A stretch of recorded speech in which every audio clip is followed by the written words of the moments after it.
Dear students,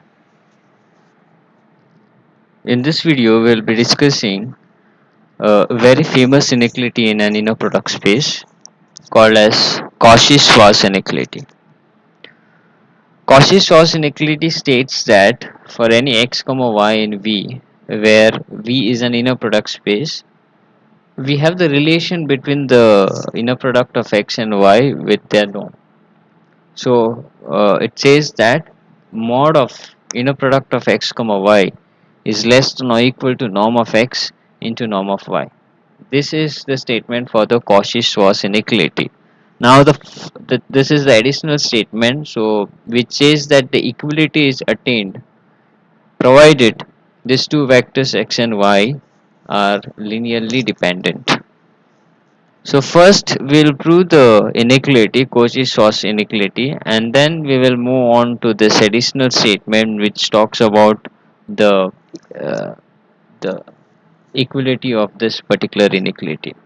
Okay, so now we divide this into the two case. For the first part, the first case is where either of this vector is equal to 0. So in that case, it is very easy to observe that the inner product of x comma y will be 0 and hence its mod will be 0. So that's the left hand side. So if you show that the right hand side is also 0, so in that case, in fact, you have shown that the equality is attained. So either you have to show that this mod is less than or it is equal to this right hand side. Okay. Now, since if x is equal to 0, then its norm by the definition will also be equal to 0. If y is equal to 0, then its norm. So either this norm of x is 0 or the norm of y is 0. So that would implies that the product is equal to 0 if one of the norm is 0, which says that we have shown that mod of x comma y is same as norm of x norm of y. So we have shown that in this case that mod of inner product of x comma y is less than or equal to norm of x into norm of y. Fine. Now the next case is the negation of the above case, the complement of the above case. So what would be the negation of this statement? If x is non-zero and y is also non-zero. Well, so this is with constructive proof. Here we have with constructive proof. See, the idea is to get this inequality. Since we know that this mod and norm are all positive, I'll show that for a square this results to, and then I'll take the positive square root to get this inequality. So I'll start with the vector x minus alpha y given x and y. Now x minus alpha y, if I consider its norm, as I know that it is always greater than or equal to 0, so therefore its square will also be greater than or equal to 0, right? So this is true. Now this alpha, you might be wondering from where this alpha have come. So this alpha is my choice. I'll be choosing that alpha in such a way that we attain this inequality.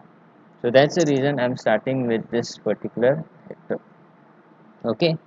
So now if I simplify this, that is if I apply the definition of norm, we know that norm of x square is same as the inner product of x with itself. So the inner product of this vector x minus alpha y with itself. So this quantity is greater than or equal to 0. Fine. Now I would simplify this further using the properties of inner product. So how would I simplify? Just look at this. First of all, I consider this as the fixed vector, and this can be looked as x minus y. Okay. So now this can be simplified as x comma x minus alpha y minus alpha y comma x minus alpha y. And now further for each of this inner product, you simplify it again because the right coordinate is of the form x minus alpha y. So this further can be simplified by fixing this x as x comma x minus x comma alpha y, and here for this you will have alpha y comma x minus alpha y comma alpha y. Okay, so this I put in bracket so that this is multiplied by the negative sign. So further, if we apply the the definition of the property, then this become norm of x square. Now here we know from the properties of inner product space that if the scalar uh, number is multiplied to the vector in the second coordinate, then we can remove it out as the complex conjugate. So this will come out as alpha conjugate uh, inner product of x comma y as it is. Again we simplify this bracket, so this becomes minus of this alpha will come out as it is because it is multiplied, it is scalar multiplied to the first coordinate, so you have this. Now here you have to be little alert because this minus into minus becomes plus. Second thing, I have simplified this in one step itself. First I'll remove alpha out, so that will come out as it is. This alpha will come out as a conjugate, so alpha conjugate y comma y. Further, if you want, you can simplify this as norm of y square. This you keep as it is as of now. This again you keep as it is, and this you keep as it is. What you will do next? The term containing the alpha conjugate, you put them together, and from there you remove minus alpha conjugate. So what you get? I'll club this first and the third term together, so I get this. And this if you remove the alpha conjugate common from this second and the last term, then you get in bracket, I'll remove minus alpha conjugate, so you'll get x comma y. This will become minus alpha into norm of y square. So this whole quantity from the above expression is greater than or equal to 0, so I have to extract my result from here itself. So now it's time to choose your alpha. So what I'll do is that I'll choose this alpha in such a way. See, if you choose that alpha in such a way that this quantity becomes 0, then what you will get? You will get alpha as x comma y upon norm of y square. See, the reason why I'm choosing it in this way, because when you substitute over here, this quantity will become 0. So what you will get, norm of x square minus this quantity, norm of inner product of x comma y upon norm of y square into y comma x, which will be greater than or equal to 0. And this is going to help us to get the above inequality in a following way. So I'll just substitute this second equation in the first equation, then I'll get norm of x square. I'll just continue from here.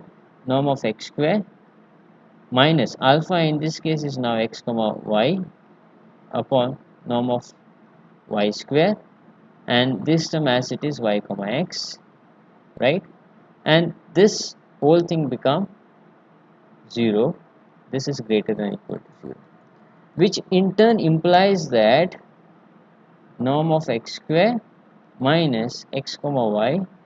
Now here this y comma x can also be written in terms of x comma y by taking the complex conjugate. So this become x comma y complex by the definition of inner product, and this can be removed out as norm of y square. This quantity is greater than 0. Now this everything is happening in the field F, so therefore I can write down this as sorry I can write down this as this whole thing is greater than or equal to, this goes on to the other side as norm of y square x comma y. Okay, now here we use the property of the complex conjugate. You have something like this, z into z conjugate. This is same as mod of z whole square. So therefore this becomes mod of x comma y the whole square. So now you observe that you have proved that norm of x square into norm of y square, by taking this to the other side, you know that this quantity is positive, so I can simply multiply it by norm of y square. It won't change the inequality. This would be same as mod of x comma y the whole square. And so by taking now the positive square root, I get norm of x, norm of y is greater than or equal to x comma y, right? So have we attained that inequality which we want to prove? We wanted to show that mod of x comma y is less than or equal to norm of x into norm of y. This is called as a very famous Cauchy-Schwarz inequality. Okay, so if the question is like state and prove Cauchy-Schwarz inequality, it is enough to state only the first part and prove till here. For the next part, which is an additional part of the theorem, it's a biconditional statement. For to prove this inequality attained if and only if the set x comma y is linearly dependent, which would mean that since this set contain only two vector, this would means that one is a scalar multiple of other. Okay, so either x is a scalar multiple of y or y is a scalar multiple of x, right? Fine. So what we will do here, we will consider first that this is true. So let me assume that, let us assume that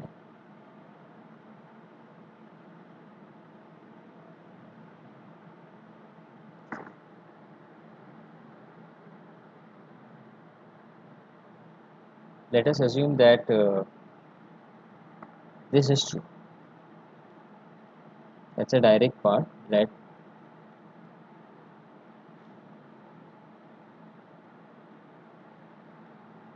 okay. So what I have to show is that this x comma y is linearly dependent. So that's my claim.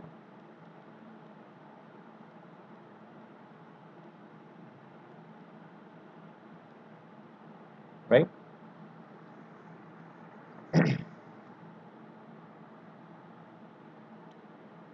Now again I'll divide this into the two cases. If any of this vector is a zero vector, then definitely by definition of linearly dependent, x comma y is linearly dependent, right? So if one of the vector is 0, then this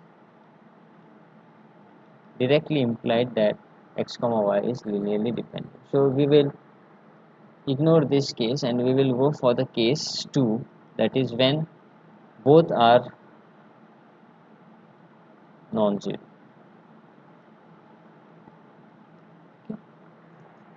Well, now in this case we will have to show that one is a scalar multiple of other.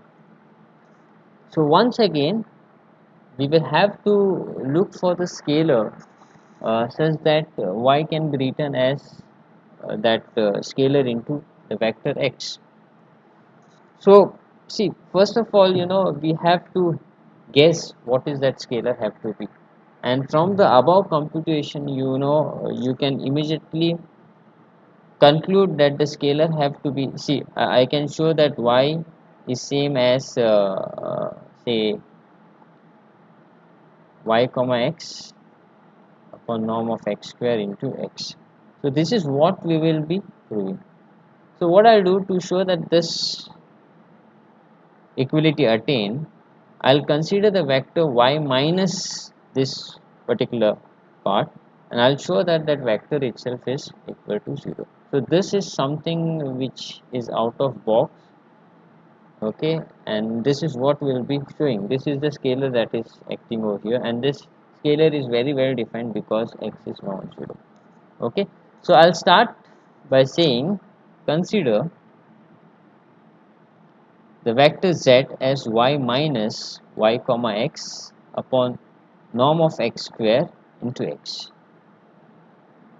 I'll prove that this z is equal to 0, and using the inner product I can prove it by showing that the inner product of z with itself is equal to 0. If this is equal to 0, see, we know that this inner product can be either strictly greater than 0 or it will be equal to 0 provided z is equal to 0. So I'll show that this is equal to 0. So only thing you need to compute the inner product of z with itself by this as a z. So I'll just replace this z as y minus y comma x upon norm of x square into x. Okay, as of now you only know that this equality is attained. Okay, so that we might be using possibly comma y minus y comma x upon norm of x square into x. So now you can simplify this further in a usual way. So first you can fix this and simplify this first coordinate. So this is going to be y comma, you consider this as one vector and this as the other vector, y minus y comma x upon norm of x square into x, right? uh, minus minus inner product of this term, that is y comma x. Now this is, by the way, it's a scalar term, so you don't get confused with that. Norm of x square x comma y minus y comma x, norm of x square into this vector x. Okay, as you look at the each of this inner product, again you can simplify this inner product further, because by keeping the first coordinate fixed, so by keeping the first coordinate fixed, I can write down this as y comma y minus y comma y comma x upon norm of x square. Don't bother about this term. If you are getting too confused, then you can give a notation for this. You can call this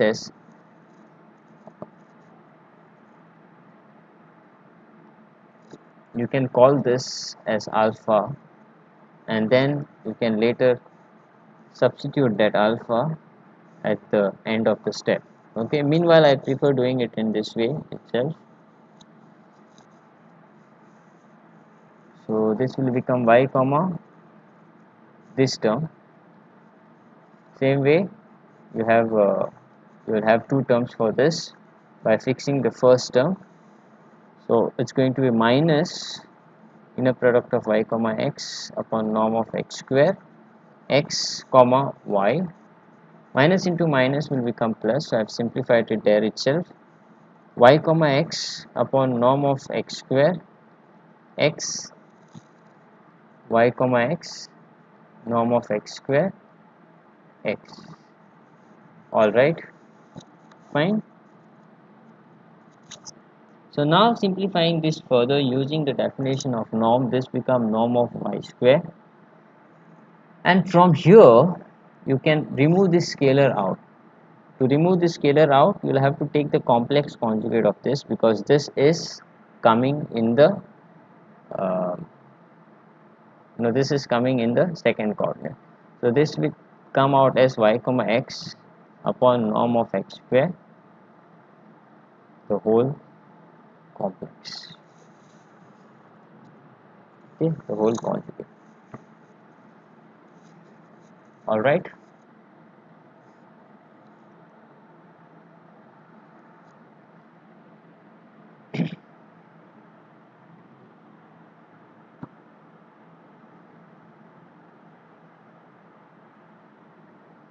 And this would be same as y comma x as it is. Fine. From here, the scalar that is occurring is y comma x upon norm of x square, so that you can keep as it is. So removing the scalar out, and this become x comma y. Okay, and from here I'll write down that term here. I can remove both the scalar. The first scalar come out as y comma x upon norm of x square, and this scalar will come out as y comma x upon norm of x square and its complex conjugate, right? And the inner product will remain as it is. It's actually inner product of x with x, so that can be written as norm of x square. Note that this norm of x square is a real quantity, in fact. Okay, so this conjugate won't affect this. So in fact, in all this, from all this term, I can remove this 1 upon norm of x square as a scalar. So what will happen, that this would become norm of y square. Now the remaining steps is just simplification and substituting the data that you know. So from here I'll remove 1 upon norm of x square, and this will become what? This is like y comma x conjugate comma y comma x. So it's exactly same as mod of y comma x, and in fact this also can be written as x comma y into x comma y conjugate. So this can be written as x comma y square, right? Because z into z conjugate is same as mod z square. Same way here you have x comma y, and this y comma x again can be written as x comma y the whole conjugate. So you will have x comma y the whole square upon norm of x square. And in the last term, in fact, you will see that this again can be written as x comma y conjugate, and this would be same as x comma y conjugate of conjugate, which would be same as x comma y. So therefore again you can write down this as x comma y whole square upon norm of x square into norm of x square. As of now I'll keep this as it is. Now you can see that one norm will get cancelled from here. So ultimately the number of such terms you have is like minus 2 of this and plus. So minus 2 plus 1 is same as writing norm of y square minus only one term that will be remain, that is norm of x square into mod of x comma y whole square. But what you have assumed? You have assumed that mod of x comma y is same as norm of x into norm of y. So therefore the square of this term will be same as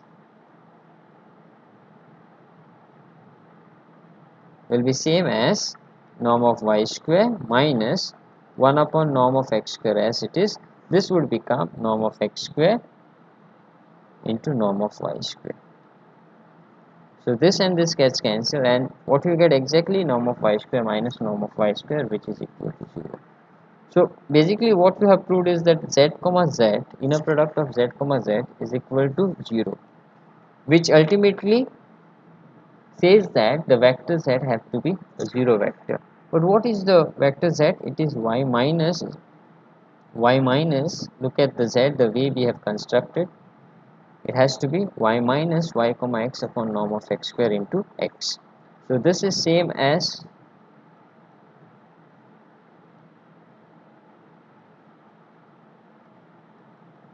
which means that y is a scalar multiple of x with the scalar as inner product of y comma x upon norm of x square.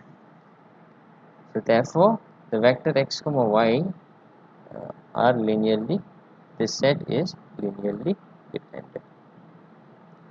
So that is one way. Now what we will assume that this set is linearly dependent, and we will prove that the the equality is attained. So how would we show that?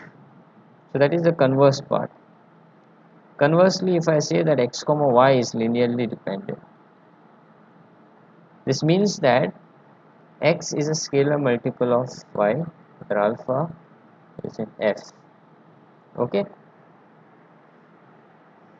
and definitely that alpha can be 0 if one of this x and y is 0, and in that case as we have already seen that the equality is always attained. So now in this case what I have to show is that the inner product of x comma y, in fact the mod of inner product of x comma y is same as norm of x into norm of y. Why that has to be true? I'll substitute x as alpha y, and this will remain as it is. So therefore now this would become alpha into y comma y, right? So that alpha come out as it is. Now this is like mod of x1 into x2. So mod of x1 into x2 is same as mod of x1 into mod of x2. So therefore you have mod of alpha into mod of y comma y.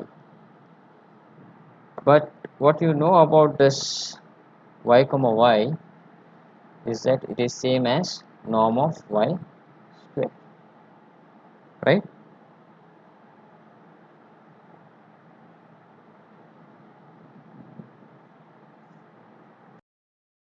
Which can be further written as mod of alpha into norm of y into norm of y. See, the reason I am writing it in this way, because I have to show that this is same as norm of x into norm of y. So how to get that norm of x back? So we know that x is same as alpha y. So if I get this alpha inside, that will come go as alpha y as it is, using the property of norm, because you know that norm of alpha y is same as mod of alpha into norm of y, right? This is same as now x, and this is same as your y. So I have proved that modulus of the inner product of x comma y is same as norm of x, norm of y. This happens only when x comma y is linearly dependent. Okay, so that's a proof of the Cauchy-Schwarz inequality and the equality, the condition for the equality to attain. Now we see some of the application of this Cauchy-Schwarz inequality. Okay, the first application is the very famous inequality in Cn. So suppose I have two vectors in Cn. The first vector, say a1 comma a2 dot dot till an, b1 b2 till bn. Then I can show that this inequality is true, and this inequality in Cn is nothing but a Cauchy-Schwarz inequality. Only thing, you should be able to recognize the inner product. What you have to show here is that the mod of a1 b1 bar plus a2 b2 bar, and this goes on till an bn bar, is less than or equal to the summation of mod of ai square. Summation goes from 1 to n, the whole raised to half, into the summation I going from 1 to n bi square, the whole raised to half.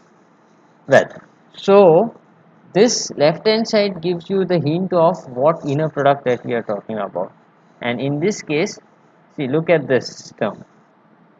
It is in fact the standard inner product in Cn that we have. You know how the inner product is defined? I'll give a proof for this. Let's say x is equal to x1, x2, xn, and y equal to y1, y2, yn are the 2 points in Cn. Then I define the inner product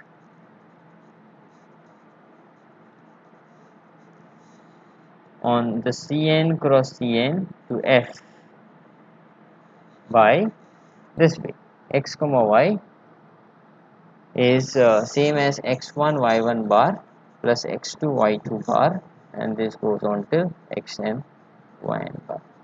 Now if you apply that Cauchy-Schwarz inequality, okay, with this inner product for this point a1 a2 till an and b1 b2 till bn, then you should get this inequality. Okay, so therefore by Cauchy-Schwarz inequality, for this points we should have, okay, I'll call this for a equal to a1 a2 till an and b equal to b1 b2 till bn. We should have mod of inner product of a comma b as less than or equal to norm of a into norm of b. But what is that inner product of a comma b? By this definition, it is nothing but a1 b1 conjugate plus a2 b2 conjugate, and this goes on till an bn conjugate. That's your left hand side. Now let's check whether this norm of a is same as this term. Okay, how norm of a is defined? It's a root of inner product of a with itself. But the inner product of a with itself is what? Inner, inner product of a with itself would be same as a1 a1 conjugate plus a2 a2 conjugate, and this goes on till an conjugate, the whole raised to half. Same way, the inner product of b with itself is b1 b1 conjugate, b2 b2 conjugate, and this goes on till bn conjugate, the whole raised to half. Now further simplifying this, this is same as e1 b1 a1 b1 conjugate, a2 b2 conjugate, and this goes on till an bn conjugate. So this has to be less than or equal to, now this can be simplified as mod of a1 whole square plus mod of a2 the whole square, using the properties of conjugate, and mod of an the whole square the whole raised to half mod of b1 whole square plus mod of b2 the whole square, and this goes on till mod of bn whole square the whole raised to half. Is this exactly same as what is required?